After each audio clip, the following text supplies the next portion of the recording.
Curious case of Benjamin button. ఒక మనిషి పుట్టినప్పుడు చిన్నపిల్లాడిగా ఉండి పెరిగే కొద్దీ వయసు పెరిగి పెద్దయి ముసలాడవుతాడు. కానీ పుట్టడమే ఒక ముసలివాళ్లా పుట్టి రివర్స్లో ఎదిగితే ఎలా ఉంటుంది అనేదే ఈ సినిమా స్టోరీ. ఎఫ్ స్కాట్ ఫిట్జ్జెరాల్డ్ రాసిన షార్ట్ స్టోరీ ఈ సినిమాకి main inspiration. David Fincher flawless direction, Brad Pitt amazing acting మనల్ని ఖచ్చితంగా మెస్మరైజ్ చేస్తాయి. ఆల్మోస్ట్ 3 గంటల రన్ టైంలో ఒక్క సెకండ్ కూడా బోర్ కొట్టదు. Curious case of Benjamin button ఒక కంప్లీట్ లైఫ్ సైకిల్ని చూసిన ఫీలింగ్ ఇస్తుంది.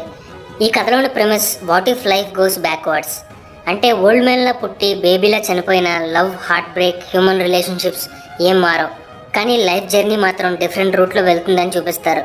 ఈ కథ కంప్లీట్ ఫ్యాంటసీలా ఉండకపోయినా గ్రోయింగ్ యంగ్ అనే కాన్సెప్ట్ మంచి ఎక్స్పీరియన్స్ ఇస్తుంది. సో ఫీల్ గుడ్ స్టైల్లో మంచి సినిమా చూద్దాం అనుకుంటే curious case of Benjamin button best option. ఫ్రీగా తెలుగు లాంగ్వేజ్లో చూద్దాం అనుకుంటే మాత్రం మన టెలిగ్రామ్ ఛానల్లో అప్లోడ్ చేసి రెడీగా ఉన్నాయి. మన టెలిగ్రామ్ ఛానల్ లింక్ అనేది నీకు తెలుసు, నేను కింద వీడియో లింక్ ఉంది, ఓపెన్ చేసి చూడమని చెప్తా అని. అదే చేయి, ఓపెన్ చేసే చూడు.